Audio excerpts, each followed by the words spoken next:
All right, so we have Dr. Rohn Rigby up next. He is going to be talking about the stories we tell. So, Dr. Rohn Rigby has helped patients with medical weight loss in Layton for more than 7 years. He brings a wealth of informed medical expertise in helping patients discover healthier lifestyles. As a weight management expert, Dr. Rigby knows that a lower BMI means a greater connection to personal wellness. 10 years ago, Dr. Rigby himself was overweight and ended up in the ER from chest pains. He decided it was time to take control of his life. He's so committed to his own unique regimen of healthier eating and activity. But the most important part of this story isn't that Dr. Rigby lost some weight. It's that he's been there. He looked down at his belly and sighed in exasperation.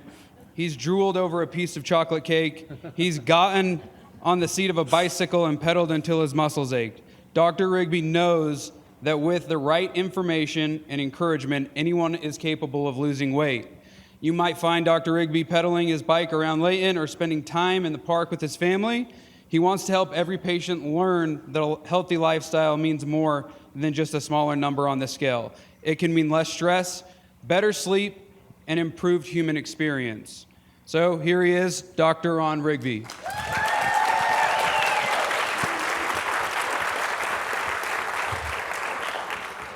I don't know what else needs to be said. We're all done. Can I go home now?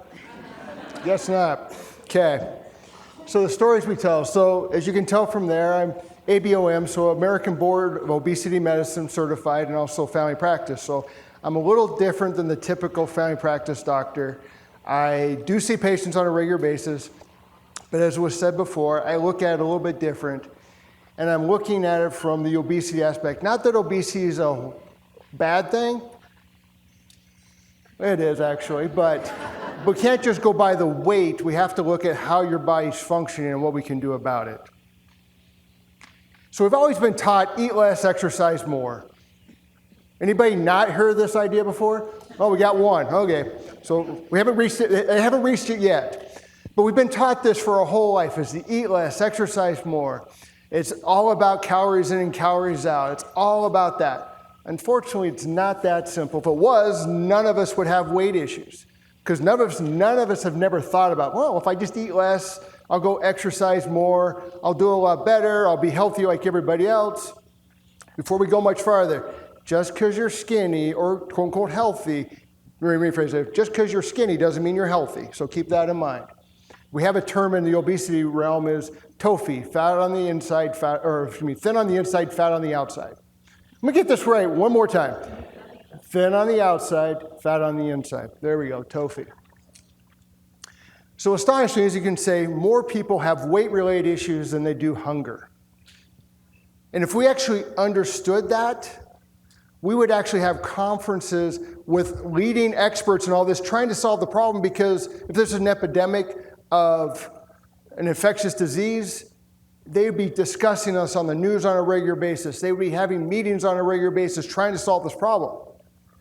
When it comes to obesity, we go, oh, they're just lazy, they don't exercise. We already know the answers, so it's just their fault. Now we just have to pay for all their bad mistakes.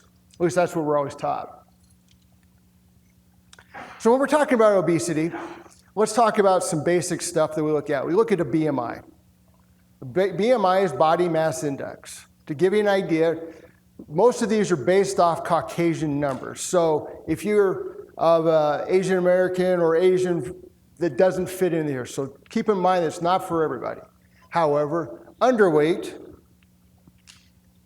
is anything less than 18.5. So to calculate your BMI, you take your weight in kilograms divided by your height in meters squared. Basically, in my opinion, you're a box. Gives you an idea, but doesn't tell us what's in that box. We got a normal weight from 18.5 to 24.9. Overweight's 25 to 29.9. Obese, first for obesity goes from 30 to 39.9. We can get more categories in there, but more particular, morbidly obese is anything over 40. So if you get that idea, kind of tells you where you are. Yes, the goal is to lose weight or at least be healthier, to go this direction to at least here. We don't want to go too low, but again, the goal is not always to be here. The goal is just to go in this direction. So just kind of the CDC numbers about the population or the prevalence of obesity. Yes, we did have some obesity prior to right around there. What happened in that time? Anybody remember?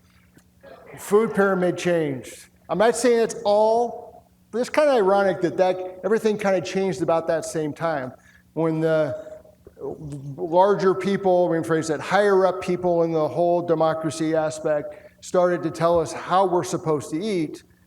We started making some changes.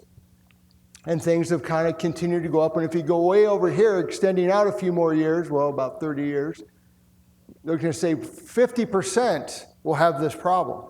We're going that direction unless we make some huge changes to try to fix this. I'll let you watch this for a minute just to get an idea.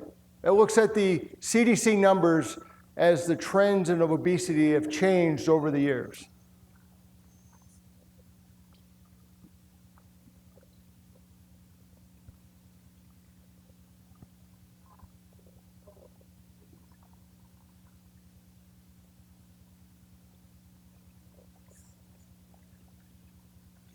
So as it goes, go through it again one more time.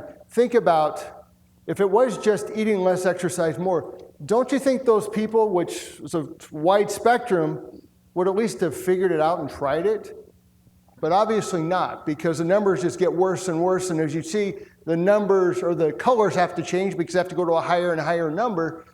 And here in Utah, we've done pretty good staying on the lower or the slower end, but we are still following those same pathways as everybody else.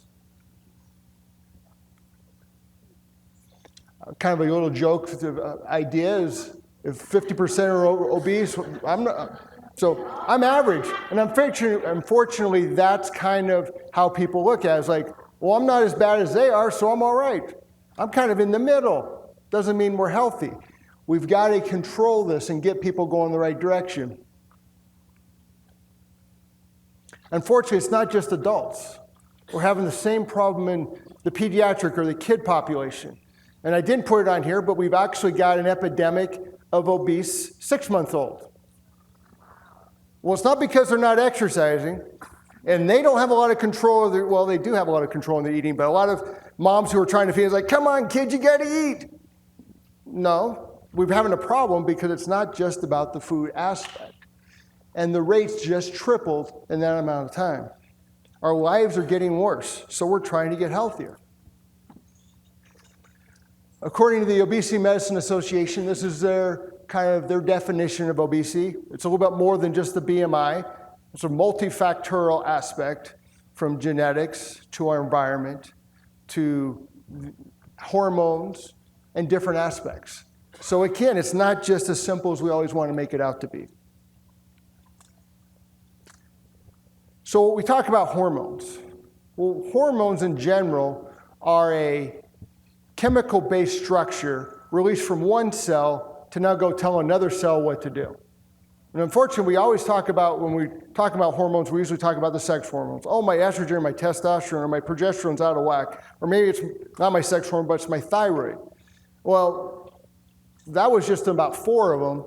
We know there's multiple other ones that we can test, but there's also ones we can't test outside of a lab that can be playing a role in our body, and our body uses that to communicate, and it tells our body how to respond. And then we got to look at how the cells respond to those hormones. So it's not just the hormones, but it's also the cell's response to it. So it's a little bit more complex than we always wanted to make it out to be. Kind of gives you an idea of, it's not the best picture, but it kind of gives you an idea of how complex all these things are and how they're interacting and how they're playing together and how it affects, and one might be a little out of whack. And as her testimonial right before us about PCOS or polycystic ovarian syndrome. This is just my opinion coming from family practice, not from OB or from gynecology. When we talk about PCOS, it's insulin resistance aspect. The gynecologist didn't know how to explain it that way because that's what it is insulin resistance. So if you can see right in the middle, we're talking about insulin. And we're not going to delve much into insulin, at least all the multiple different factors, But the way I look at insulin is it's the key hormone that helps us get the blood sugar out of the bloodstream and into the cell, which is a key factor. However, also a key factor is if we don't put it into the body, we don't have to deal with it. And that's where the idea of fasting does play a role. And that's where keto or low carb actually comes into play also. Because if we're not putting in foods that break down into sugar or glucose, therefore now we don't have to produce insulin to now get it into the cell or at least take care of it. Now keep in mind, I'm a very simple person. So we're trying to take a very complex, multidiscipline information. And then you'll have other discussions during this whole environment or this whole conference about all these increment parts. As a family practice doctor, I'm trying to take all this information from all these different resources and trying to make it as simple as possible. So some will argue, well, you're making it too simple. Yes, I'm making it so simple that we can understand it and go from there. Because me going in and having these big, long discussions about all the different effects of insulin and all the different effects on all these other cells and how it might affect how the cell is using the insulin or affects how to use that sugar or fuel is great and it's interesting for me, but most of my patients can't understand that and they would get overwhelmed and it's like, well, if I'm getting overwhelmed, why would I want to do it? Let's go back to what I was used to. But it's not that. We want to try to fix that. So we want to give them as basic information so we can go from there and build on it. So you can read about it, so you can research about it, so you can go to conferences and learn more about these different aspects and trying to figure out that right coordination or activity for you particularly. Because we're all individuals. Yes, we have a lot of similarities, but we have a lot of individual response to different things. So some people can get away with certain things, some people can't. We shouldn't be mad at those people because they can eat some food that I can't. That's just my body, how I respond. I've got to take that for what it's worth. So we're trying to look at all those different hormones, but the key one is that insulin. I focus on our clinic on insulin resistance. So we're trying to deal with that. Then we can look at all the complications. It's not just having the weight. They go, oh, I just got to carry extra weight, therefore it's going to wear out my knees, or I have my surgery a little bit, or might hurt my back a little bit. No. It gets a lot more complex than that. It goes from anything from our brain all the way down to our little toe and gout, or not, well, the big toe is most common. But all these different systems that can be affected by not just the weight, but how that communication system in our body and how those cells respond to that hormonal communication and how we go about it and treat that. As you can see, multiple different cancers are tied with it also. So we can delve into all those things and trying to help patients deal with these problems.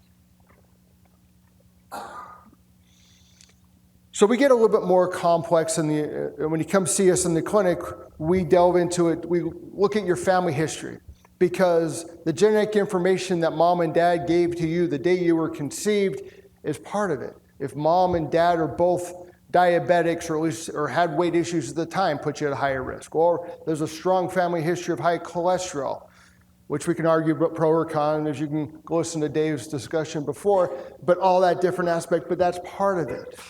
Also, having that PCOS aspect, having family history of dementia type things, all those things can play a role. Just because it's your parents or family members, that puts you at higher risk also. We look at your past medical problems, the things that you've been dealing with up to this point. Have you been on multiple medications? What have you suffered with? When did you start having problems? What type of things that doctors have told you over the years that you should be on medicines, or you've had this problem, or what type of surgeries? All of those play key roles that kind of give us an idea of what's going on. One tough part, medications. Yes, doctors give you medicines. They also give you medicines that can cause you gain weight. And do we always admit to it? No. Because, now don't get me wrong. Doctors are trying to do their best. Our goal is to try to help you and do the things that we were taught to do and the things that we think is the best thing for you. So none of us are intentionally out there trying to hurt you, okay? So when we talk about my profession, I love doctors. I think they're great. Do they get stuck in certain areas? Yes. And are they trying to help you? Yes. But There's always, and with technology out there, unfortunately, we hate Dr. Google, but you coming in asking questions, in my opinion, is the best way, because if you're not asking questions, it might not be pushing us, because a lot of times we go back to what we learned. And all of us do the same thing. Oh, my parents taught me this is the way I always do it. Oh, my boss taught me to do this, or I learned this in med school, or I learned this in some type of training. Well, that's what we know. Does that mean it's right? It might be, it might not be. But asking those questions, it's like, well, what about this? Well, what about this? Now, don't get me wrong. I don't like when people come in with their laptop and it goes like, what about this and this? But it's worthwhile having that discussion about with your doctor about, well, I have these problems, or I have this problems, or what can we do? Maybe I know it's overwhelming. I've only got 10 to 15 minutes to have the discussion with you, but let's start with the top one. Maybe I set up an appointment in a month to go over the next one, and then the next one, to kind of work through some of these things. Because unfortunately, our society is, at least the environment we work in, is see patients fast, get them out, move on to the next one. That's not the best way for you guys. That's the best way that the insurance system has been built for us. So medications can be part of it. Some of the big ones, some of the diabetic medications can do it. Depression medications can do it. Steroids, for any acute flare-ups, can cause some. So there's lots of different medications that can be part of it. So it's always worthwhile to ask, well, what are these medicines doing and how do they work, and could it be part of it? Lifestyle and behavior, because we always want to look at that. Unfortunately, we don't always want to, we always say, oh, just eat better and exercise. Well, what does that mean? Part of it is figuring out what works for you. You trying something, the doctor giving some recommendations that we can now do and work together as a team. Because part of it is that we as doctors should be a consultant to you, at least in my opinion, that we're trying to help you, but as a consultant, hopefully you're thinking about the process also. You're not just going, well, I'm doing whatever he said or she said, and doing that. You're trying to work through it together. Physical exam. Looking at, because again, all of a sudden we talk about, oh, they're obese. Well, where are they? Are they more of a female with more hips and legs? Well, a lot of times they're a lot healthier off than they are with the male with the typical beer belly. We all call it beer belly, but that visceral fat type issue. And we don't even talk about visceral fat. Visceral fat's the fat deep to the muscles around the organs. The subcutaneous is the stuff that you can squeeze and grab and go, I don't like this in certain areas. And there's functions for both of it, but having that visceral fat, the higher that is, the higher the risk, or at least it's one of the risk factors of that insulin resistance type things. I look at it, if I'm seeing 2 to 3, at least 2 to 3, we've got insulin resistance and we need to delve into it more and let's fix it, approaching it from that problem. So, but going back to the physical exam, so it could be where that fat's located. It also could be little skin tags that hang on your skin, just simple things like that. Or almost like that dark velvety skin that you'll see on people. It's called, a big fancy term of acanthosis nigricans. But having those things can be early signs that you're having some insulin resistance and can lead to diabetes down the road. And our goal is not to be a diabetic. Our goal is to reverse it and prevent us from being a diabetic. So if you start seeing those things, bringing them up, it's like, oh, my husband or my wife has these things. Not that you're, okay, come on, let's go talk to the doctor about it. But it might be, bring it up, talk about it. Yes, we can just cut the skin tags off, but if you keep having that over and over, that's a problem. Backtracking to the past medical problems, especially in females, can be, did I gain excessive amount of weight in pregnancy? That can be, or having a large kid over 9 pounds. Now, just having one of those is not enough. And yes, 9 pounds, it could be, well, I was 4 weeks overdue and they didn't want to take him and he was big, yes. But if you didn't have any other risk factors, we're not worried about it. But if we got a large baby, and we always say 40 pounds, but unfortunately it's not that flat straight across. To give you an idea, if you were underweight when you got pregnant, 40 pounds is the upper limit to normal. If you were considered a normal weight, 30 pounds is the upper limit to normal. If you were overweight or obese when you got pregnant, 20 pounds is more than 20 pounds weight gain in that pregnancy is a risk factor. So again, we're looking at all these different factors to see what we can do and trying to incorporate and fix these problems. Then doing blood work. Nobody likes doing blood work. We like to order a lot. I think the lab tech, I was afraid when I send patients to get labs, but we look at a lot of different things from your thyroid, but it's not just the simple thyroid test. We want to delve into it a little bit more. We want to look at your estrogen, your progesterone, your testosterone. I'll try to stop hitting that. Look at those levels. We also want to look for markers of inflammation. Where's your hemoglobin A1C? It gives us an average blood sugar over the last 3 months. But my next question is, yeah, that A1C is normal. How much insulin am I producing to control that?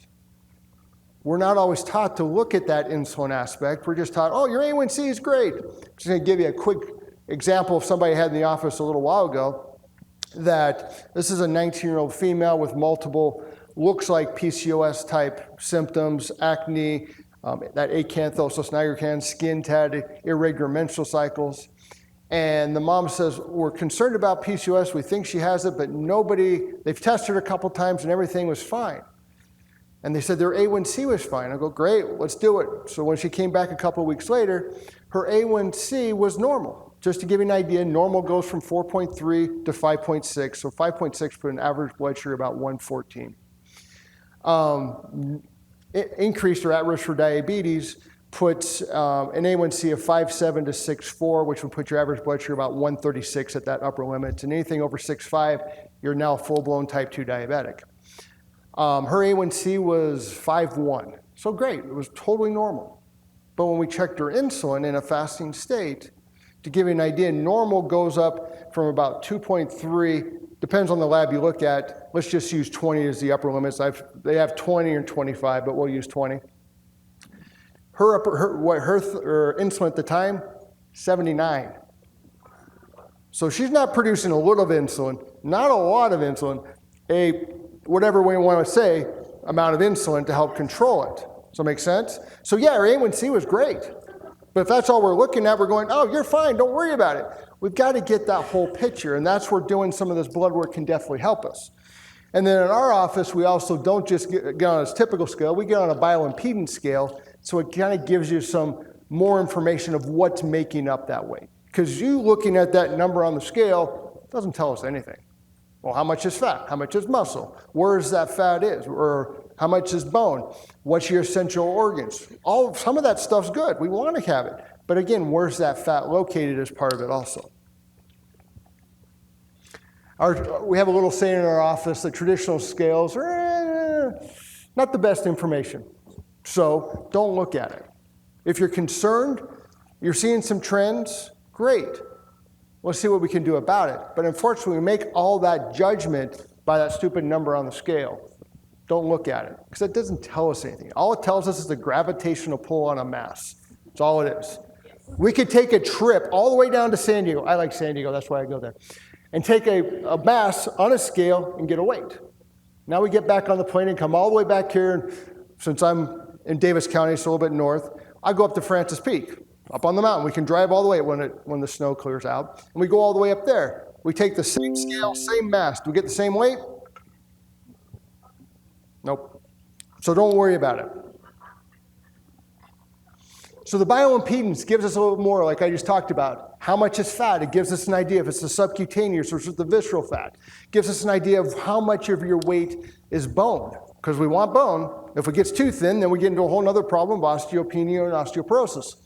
We want muscle mass. We want that muscle to help take care of things. If we get too small, we're getting into the realm of sarcopenia or having not enough.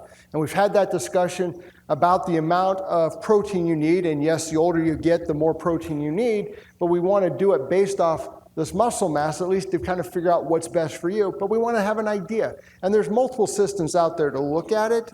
We use one that we like, but again, there's no standard out there. There's one that's considered the gold standard. It's a DEXA scan. The nice thing about it has pictures that people like to see. We used to have one in our office, then we had a fire. I feel for Dr. Barry, and if anybody knows about his office, but we had one about a little over a year ago too, and that kind of went, and we decided to go this route versus paying for the price of a DEXA scan. But also the visceral fat, how much it is, and then fluid mass also. So we use multiple tools to help with that. And again, one tool's great if it works. I look at it as like a toolbox. Just because I have it in my toolbox doesn't mean I have to use it. So some of those things we use, it's a ketogenic-based diet, going to the extreme. Some people, it works really great. Don't get me wrong, I love it. I want people to do that.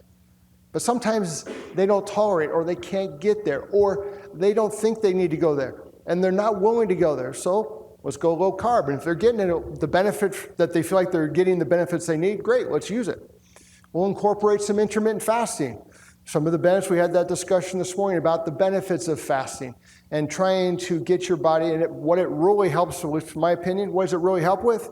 Lowers your insulin. Well, if we're lowering your insulin, over time, now we can help with that communication between the insulin and the cell, and that communication works a lot better, so now we can have some benefit. Don't get me wrong, insulin's very important. We don't want to try to get rid of it, then you're type 1 diabetic, and we have to give you insulin. So our goal is not to get you a type 1. Our goal is just to control it a lot better. We also look at medications, and people have multiple opinions about medications and pros and cons, and they can be very beneficial in the right situation.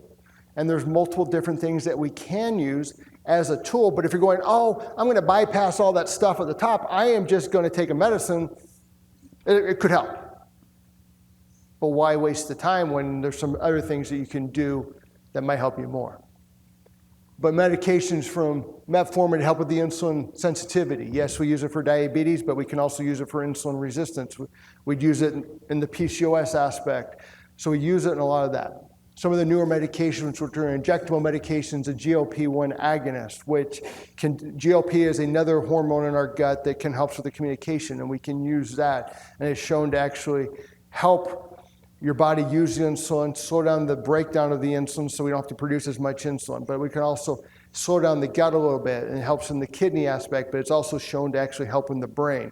That has helped decrease cravings also. So it's not just one aspect. And then appetite suppressants, again, we've heard multiple times, I'm hungry all the time. Well, yes, if we can change the eating habits, that's great. But if getting there is difficult, maybe we use a medication to help us get there. Sometimes I look at it from an addictive medicine aspect. So if somebody walks into my office and goes, shh, don't tell anybody, but I'm addicted to cocaine, and I tell them, well, stop it, and walked out the door. Am I really helping them? No. But when it comes, it's like, doc, I need some help losing weight, and I'm hungry all the time. And I go, just stop it, let's go. Next patient. It doesn't help them. So some people are all on board, okay, I'm going to try it and let's do it. Other people going, I need some help. Let's give me some tools to get there. Let's change the eating habits, but I'm going to need some help to get to that point where I'm not as hungry as much. Great, let's do it for a short period of time if needed, long term if we need the benefit also. Yes, the importance of exercise is lots of benefits, but if you're going, I'm going to go straight to the exercise and bypass at least bypass these three, don't waste your time. Exercise is extremely important. We can have lectures for hours, days on it, all the benefits of exercise. We got to change these first. Okay? So don't think of it that way. We've got to change the fuel we're putting into our body to help us use it. Sleep is very important.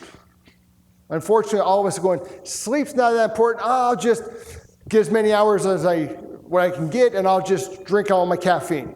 I'll just keep myself going. No, your body needs sleep. We need it. Everybody's a little bit different. Yes, they recommend you should be at 7 to 7.5 hours on general average, and there's recommendations above that. But part of it is finding that level that works for you, and part of it is making sleep a higher enough priority. Because unfortunately, we go, well, I got to do something a little bit more. I'll just eat more, drink more caffeine. I'll drink more in the morning to kind of make it through the day. Why don't we back off, change our lifestyle, get some sleep, and we might not need those. Oops, back up, sorry. Stress management, how to deal with stress. We always make stress out to this horrible thing. Stress isn't bad. We have to break it down a little bit more.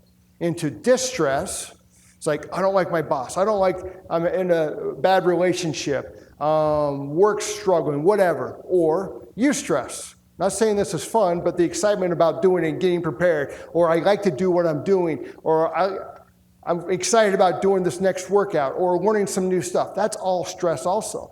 It's good stress, it's eustress. So focus on the eustress, back off on the distress. A lot of research into the gut health. We're not going to delve into that, but there is a lot of good research coming out that the communication between the gut microbiome and your brain is a key aspect. And then also your social environment, which could be playing a role in your stress, but having that support around you to help you do the things you need to do and help you in this journey. So let's talk. We never, at least in my opinion, I can never go to a conference without having case studies. So we're going to talk about some couple of cases. So a 39-year-old male who weight of 250, 5'9.5", put a BMI, obese category 2, had a family history of weight-related problems, diabetes, high blood pressure, elevated cholesterol, yes, a ticking time bomb, basically, depression, sleep apnea type things, presented to the ER with chest pain. And just to give you a heads up, when people present with chest pains, there's lots of different reasons. Waking up dead for a heart attack is not a very good option, so that's why we focus on the heart first. We want to make sure you're not having issues. Some other issues, stress, not sleeping well. Everything checked out in the ER, so they told him to make some lifestyle changes. So we started to do it, changed his eating habits, controlled the stress, made sleep a little higher priority, lost a little bit of weight. About 10 years later, a lot happier, a lot less stress, has exercised a lot more, as you can tell with that. And yes, that's me. So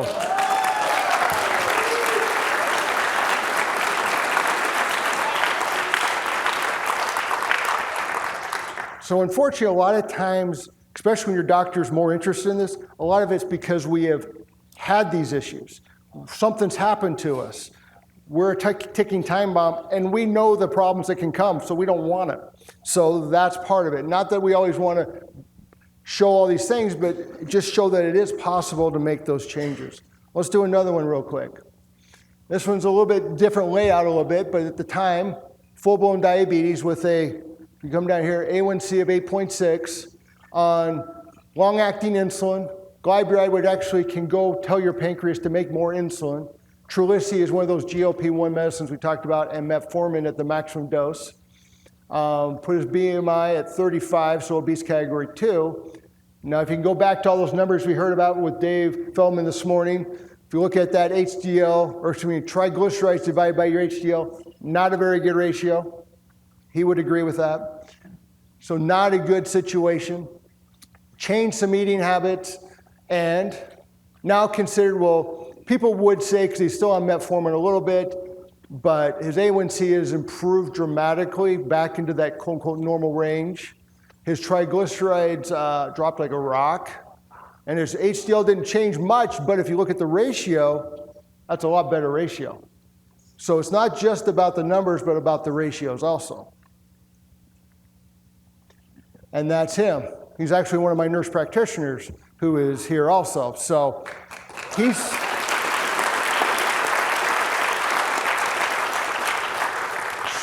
So it is possible to make these changes with some guidance, changing your eating habits, changing how you look at it, controlling your stress and that type of things. Let's go with actually one of our patients really quick, a 33-year-old female with high levels, BMI, put her in the morbidly obese category, with uncontrolled diabetes with an A1C of 12.8.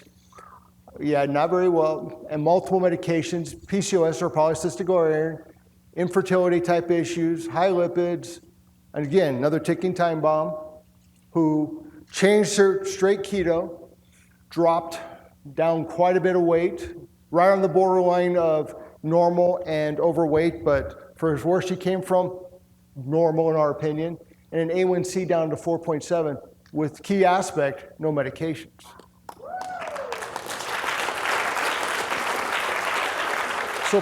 So part of it is remembering lifestyle plays a key role, and that's her right there.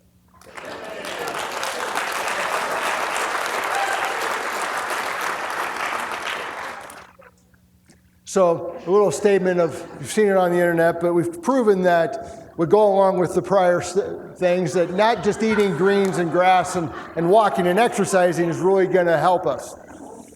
I'm not saying don't do these things, we just need to have the proteins and the fats with it. This is my simple takeaway from all this. I always ask my patient, when do you get gas in your car? And that's a pretty fancy car. And usually the answer is when the light comes on, so I have an indicator.